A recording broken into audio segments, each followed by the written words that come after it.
So, as you said, I'm Sarah Zatko, and I'm going to be talking about just the interesting tidbits from our last year's worth of research, and then introducing everyone to the work we've been doing with consumer reports and talking about how you can help on that or how you could get involved.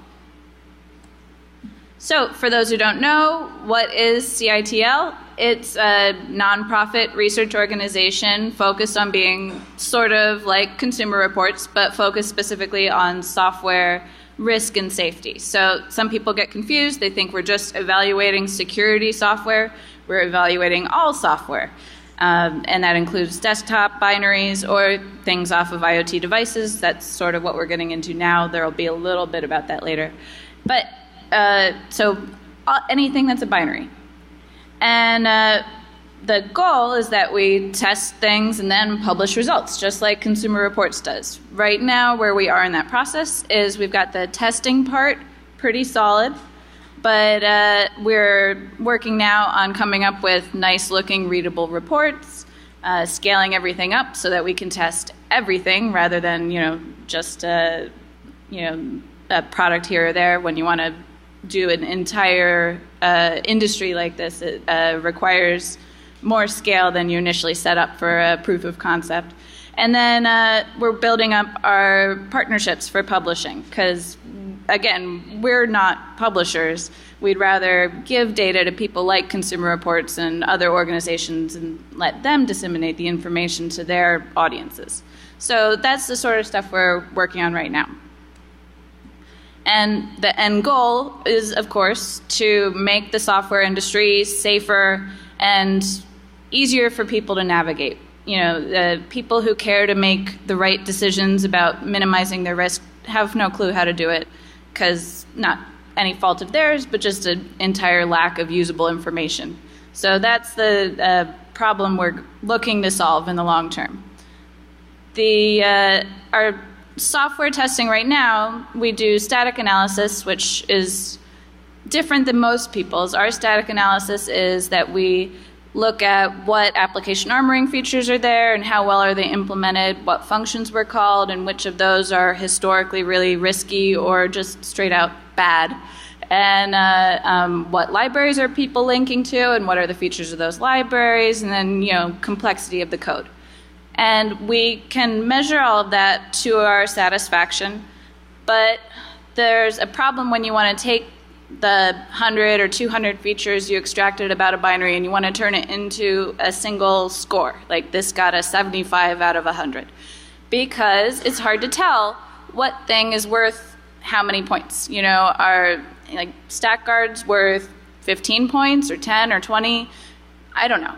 Because there haven't been a lot of studies that look at how effective are the safety measures that we use and trust.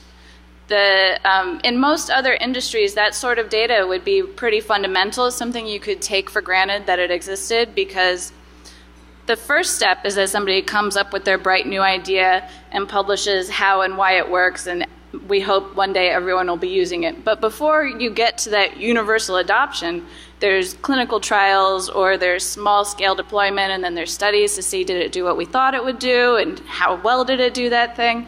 The security industry doesn't do that. I hadn't realized what a weird blind spot that was until I needed that data for this effort, and then I was like, wait, we don't do this at all? It's just sort of mind-blowing when you realize that this is an entire gap. But it makes sense because that stuff's not as sexy. It's not as exciting, and there's enough other problems that people don't do it.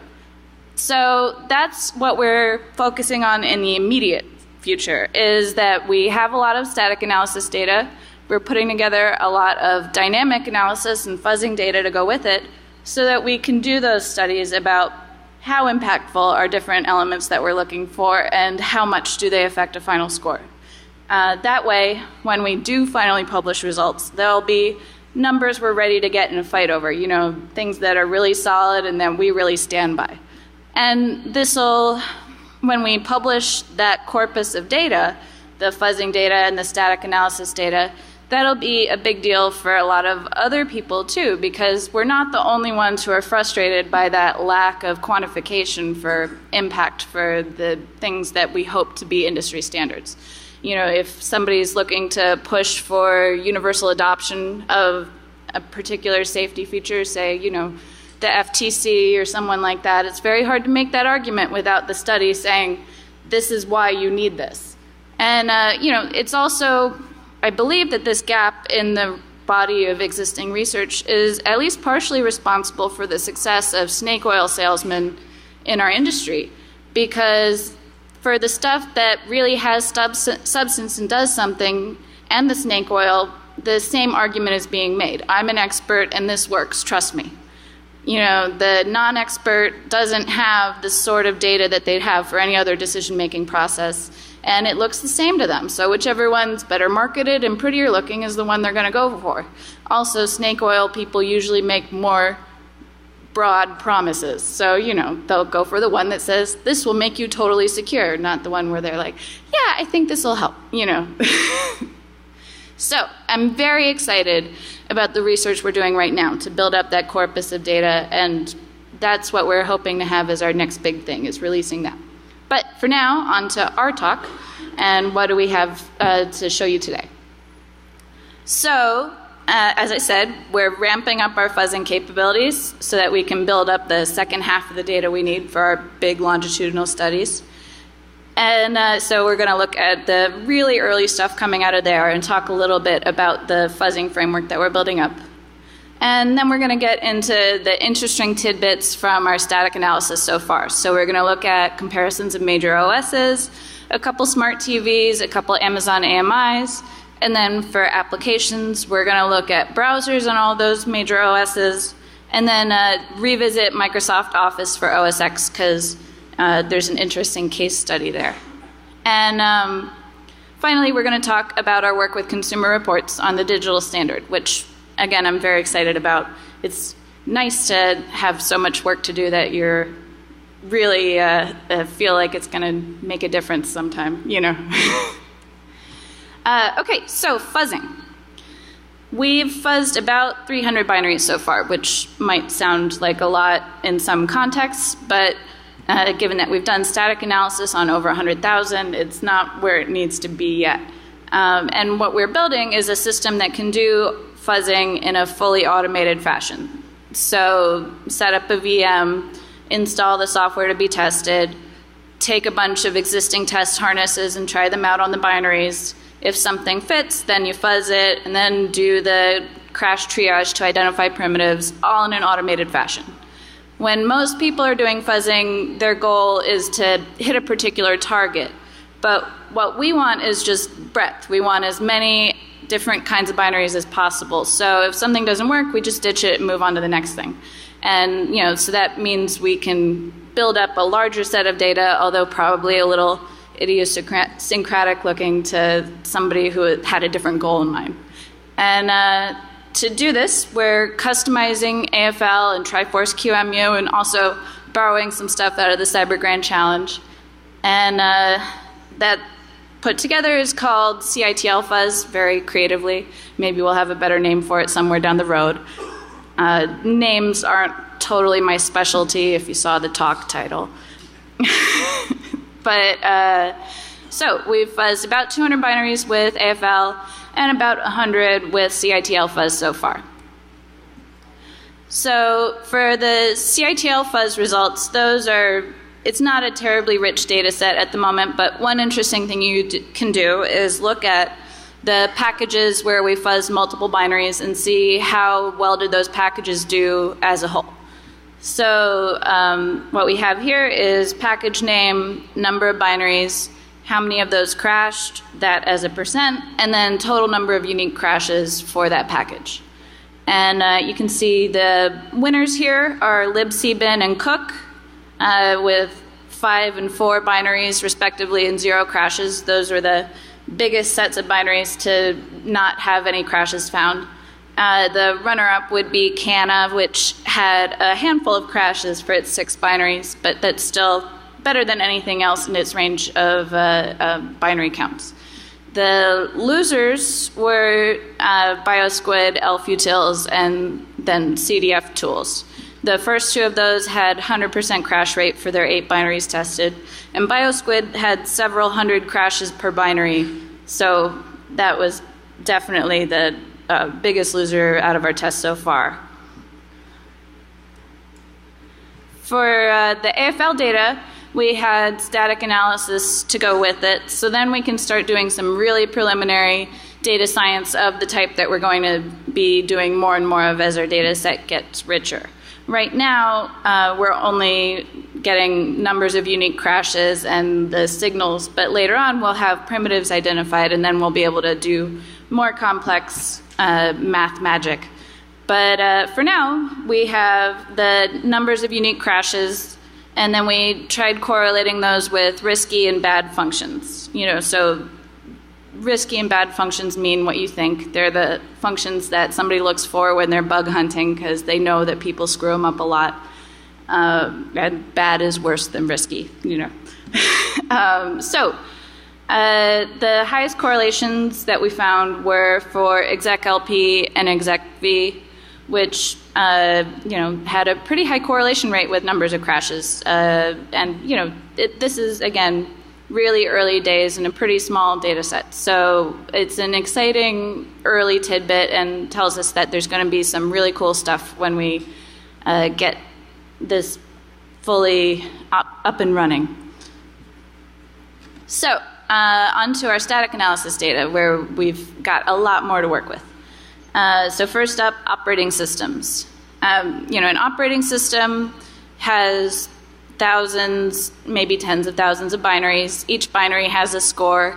So the way we show an entire environment and its stance is that we do a histogram of all the scores in that operating system. And you can't see the numbers here because I wanted to get too much on one slide, but you don't really have to. You just need to see the shape of the distribution. So the x-axes here are all the same. They go from -10 to 110. And low numbers are bad. They mean softer targets. High numbers are good. So the further to the right your distribution gets, the better off you are. And the y-axis is not the same on all of these because it made things sort of unreadable. But it's not really important for the story here because, what we're looking for, again, is the shape. So what we've called out is the 5th, 50th, and 95th percentile marks because this allows you to see how long the tails are in either direction. We particularly care about the left tail because that's the low-hanging fruit in your environment. The longer that tail gets, the more soft targets you have lying around and the less you've done to clean up that low-hanging fruit. So Windows 10 actually does very well, which you might know from seeing the new safety features and improvements that they had in that release. The 5th percentile mark is pretty close to the 50th, and they're really very consistent in the application armoring features that they're including, which is why the distribution looks so different than all the other ones. It's a lot more uniform in the safety practices, so then you end up with a lot more things in the same bin. So for example, that biggest bin there is the 65 to 70, and there's 5,500 binaries in there. So that's the most consistent off-the-shelf use of safety features that we've found so far. OSXL Capitan has scores in generally the same region on like the chart as as Windows, but it's the 5th percentile mark has moved a lot further down. So it's got a lot of the same safety features, but they're not being as consistently applied. And there's just a lot more low-hanging fruit hanging around. So the percentiles all moved down a bit.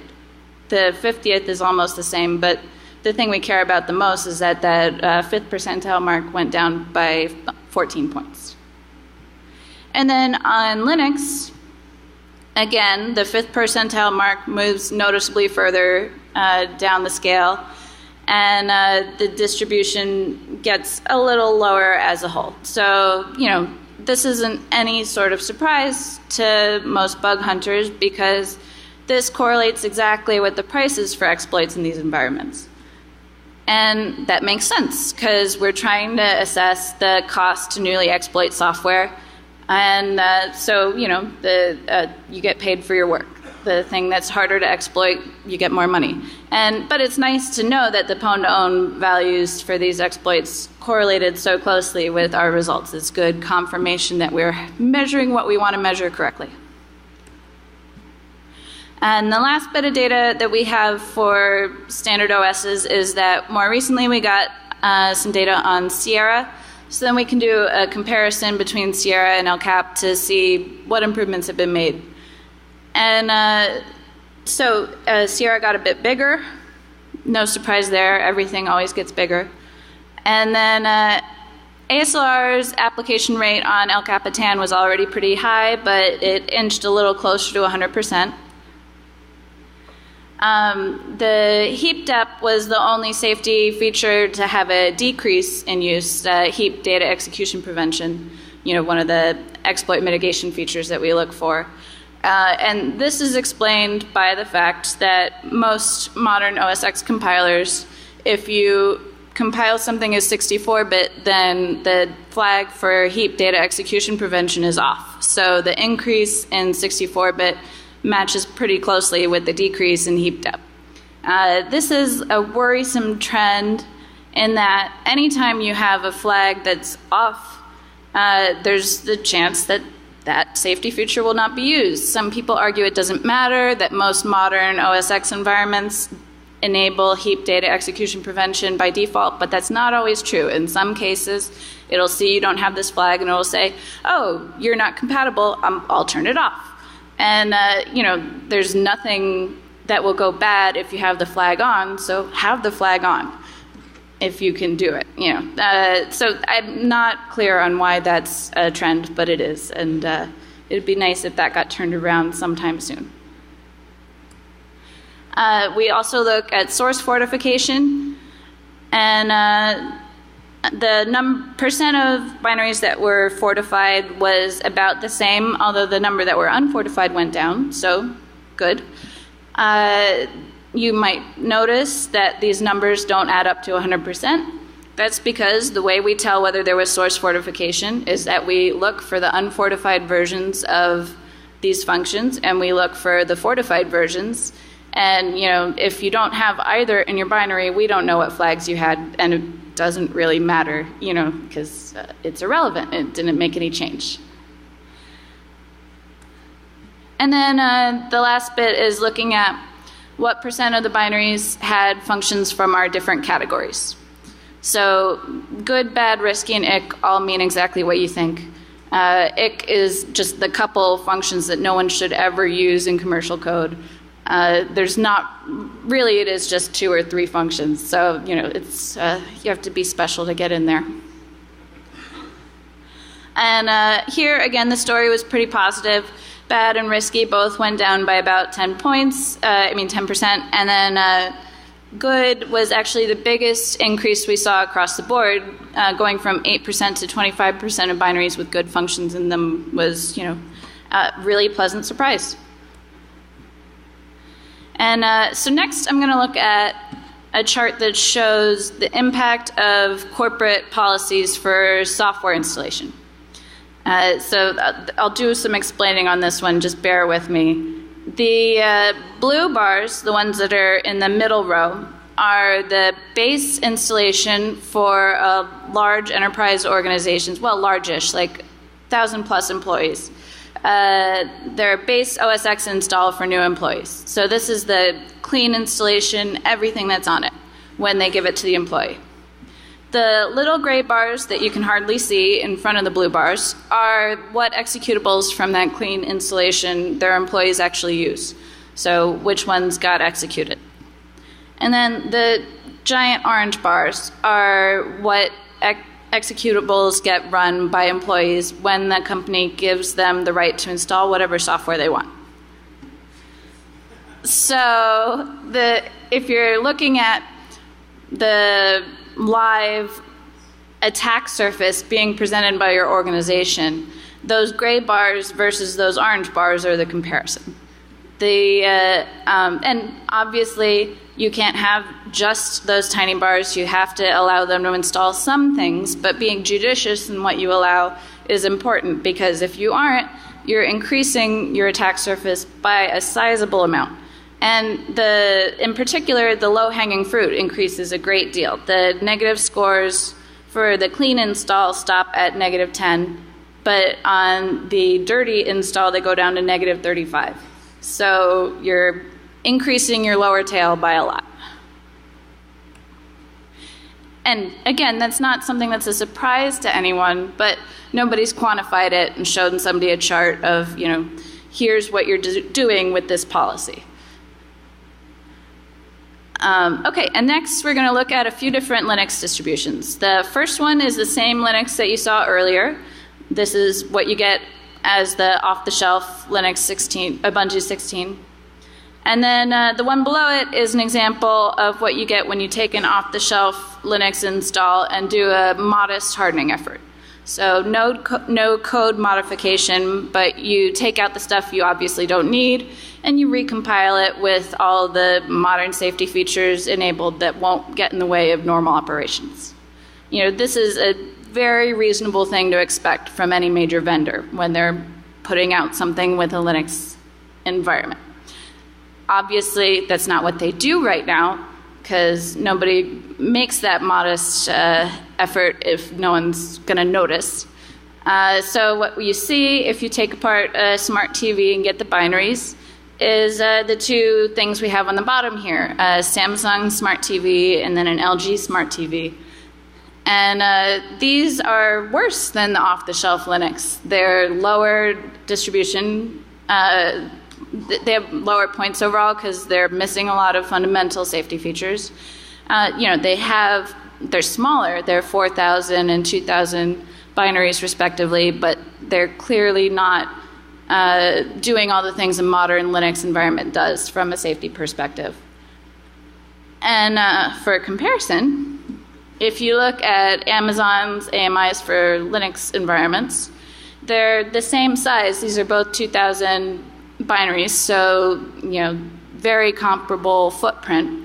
But this is what happens when you care about the security of your Linux environment. The distributions are much higher, and they've taken out all the low-hanging fruit. The scores on the other ones went well into the negative numbers, but here the minimum scores are 40 and 30 respectively. So that's a nice accomplishment, and it shows that it's entirely possible to have a full Linux distribution in the footprint that these IoT devices have while doing everything more correctly. So to see why those smart TV scores were as low as they are, here's some data similar to what we saw for the OS X stuff, just showing all the safety features that the smart TVs don't have. I've highlighted in light orange and light red the bad and really bad numbers respectively, math terms. And I'm comparing it to the hardened Linux because they should have made some effort to harden. That's the bar they should be compared to. So ASLR is lower than the standard because the standard is that we're getting really pretty close to 100%. And then RelRo was almost non-existent. That's a Linux-specific application armoring feature that's really pretty common these days. And stack guards and fortification were basically non-existent on LG. They were there on Samsung, but much lower than industry standard. And, that's all reflected in their scores. So that's it for full environment views of operating systems. Now we're going to use those histograms as the context for scores for individual applications. And so you see the same histogram that we had for OS X earlier, only now it's showing you where the different application scores fall. And below it, we've got our hardening line, soft targets to the left, harder targets to the right, and we're calling out where specific applications of note fell on that. So for OS X browsers, the Firefox score was not great. Safari was middle of the pack, and then Chrome did decently. Not amazing, but decently. And, this is I don't know, not maybe an earth-shattering result to some people, but again, it's nice to quantify things. For Linux, just to have a third one to throw in, we did Opera. They're clearly a little bit further behind the times in terms of some of the safety features. For Chrome and Firefox, they presented an interesting case. So here, first I'm showing the scores that they got just for the executable, the main executable alone, not taking into account the libraries they're calling. I'm doing this because viewed that way, they got the same score. Granted, the one bit of static analysis that we're still working on is our evaluation of sandboxing. When that gets finished, Chrome will probably gain a few points, so they'll probably get a little further ahead of Firefox there. But right now, they're neck and neck, except when you bring libraries into account, where Firefox falls 15 points behind Chrome. And this is important to point out because this was Firefox's home turf. This was their chance to shine. But, if you bring in libraries that are scoring -10s, then that's going to, be reflected in your permanent record. And, a lot of times when people are figuring out what libraries to use, they think first about functionality, because that is admittedly very important, as is what license it's using. But third place should be its security stance. People fall into the trap of not my code, not my problem, but it's code you're linking to from your product and choosing to execute when your customer runs your product. So you should care about it. That mini rant over onto Windows browsers. So here we looked at Firefox, Chrome, and Edge. And again, Chrome will probably gain a few points when we get the sandboxing thing in place. But for now, Edge being on its home turf got a near perfect score, slightly better than perfect, because they got bonus points for a couple things very few people do. And so not a huge surprise there. Firefox is, again, away from their home turf, so they fell down a bit. And if we were going to pick one of these Firefox binaries to count as the Firefox binary, we would pick the 32-bit, because that was the one we got when we went to their main website and clicked download. It didn't have it explicitly labeled as 32-bit, but when we checked, that's what it was. And, it took a little bit of hunting to find the 64-bit one, so your average consumer is not going to do that. So, you get credit for what you make available. And again, the pwn-to-own values for exploits match up pretty closely with the rankings that we'd give these applications. Microsoft Edge and Google Chrome are at the top, Safari's in the middle, and then Firefox is relatively cheap. And then our last bit of static analysis data that we're looking at is Microsoft Office for OS X. Last year, we beat up a bit on them for Office 2011. People rightly asked, okay, what about 2016? So we bought that and tested it, and presents an interesting story. So here's those bad 2011 scores that we had last year. In particular, their auto-update scoring a 7 was pretty embarrassing. And their average for all binaries in that package was around a 16. So, just not a good showing all around. But when you look at Office 2016, they really did much better. The average binary score increased by 60 points, and the auto-update went from a 7 to a 64. And when a new Office suite comes out, I know I'm not in a big rush to get it, because all the features that I need I already have and I'm using in the current one, and I know that all that's going to happen is they'll have moved a bunch of buttons on me, and it's going to take me a week to be productive in it again. And so, it's not one of my priorities. But sometimes there's more hidden features, and this is an example of that. So if somebody who's responsible for purchasing decisions for a large organization had this sort of data available, then they'd be like, okay guys, sorry, you have to find out new locations for buttons, like, we're upgrading. So, done with our data that we've collected. Now on to the work we've been doing with consumer reports. In particular, the digital standard, which launched earlier this year, and you can go to this website to see the first draft we put together. And what this is that consumer reports, recognizing the need for software evaluation for their own product reviews, asked us to be part of a group they're forming. The other groups are all focused on digital rights, privacy. One of them's focused more on governance side. There's data sharing. They're trying to be a pretty broad view of consumer digital rights. And together we put together this first draft of the digital standard, which is our first stab at a testing standard for how you would evaluate software or IoT products from a digital rights perspective. And we've done a couple initial rounds of testing based on the standard we put together, including the browsers and smart TVs that you saw earlier in the talk. And all those other organizations tested the same devices, but since the full report hasn't been published yet, I'm just sharing our side of that, because that's the part we're allowed to share. Right. So if you go to the website and look at the digital standard, this is what you'll see. Everything gets more technical the further to the right you go. So the leftmost column is the name for a particular criteria, like vulnerability disclosure program. After that is a layperson readable description of what that criteria means.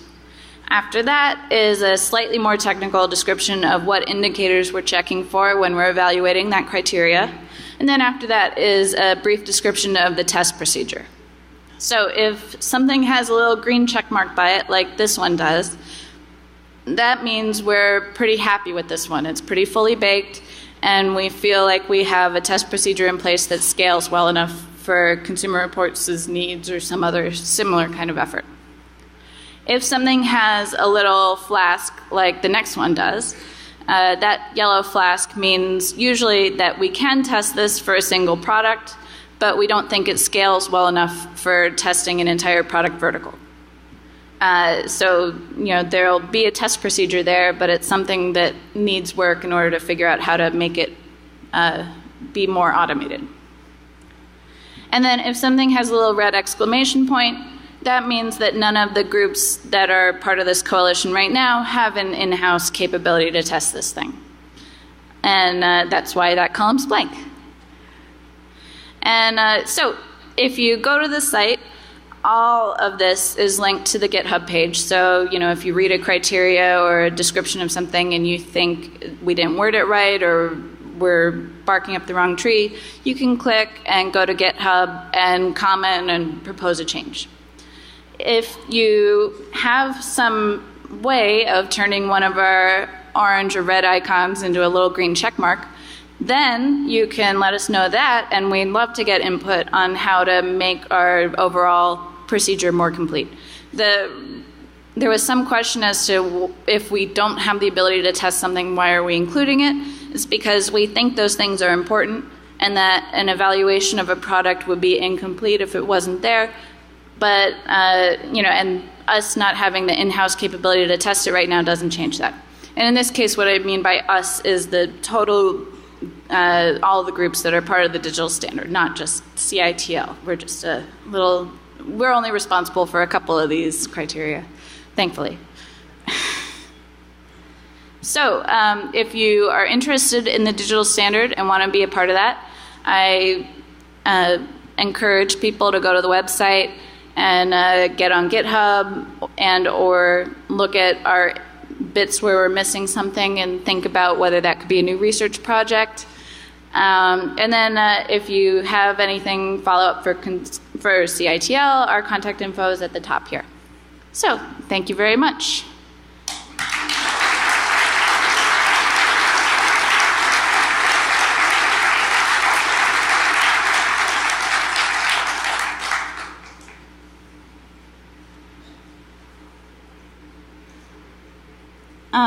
And are we doing questions? I don't know. Yeah, I can do 10 minutes of questions.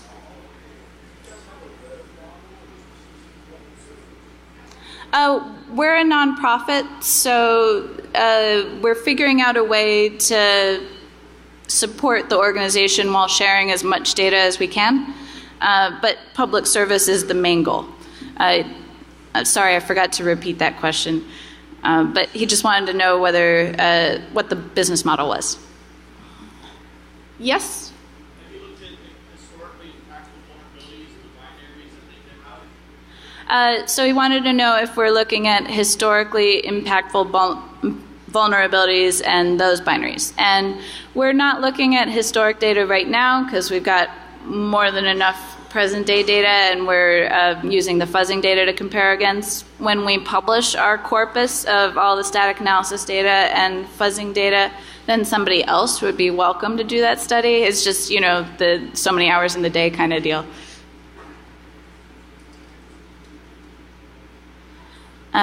Anyone else? It's a little hard to see the audience. You.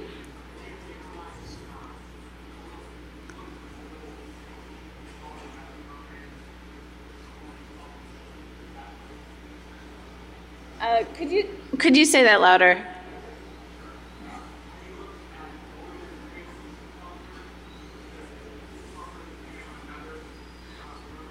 So are we looking at dependencies for software? If it's a library that it links to, then we look at that, and then we look at the libraries that links to. We go down that whole tree. If it's some sort of more indirect dependency that we can't see through library linkage, I don't know what that would be, but then we wouldn't find it. But yeah, we look at the whole tree of library dependencies. Anyone else? We're all good? No, there. Okay, we're all good. Okay, great. Oh, wait, you have a question? I'm not currently on Twitter.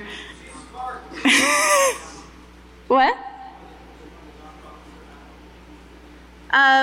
Yeah, we're in between DARPA officers.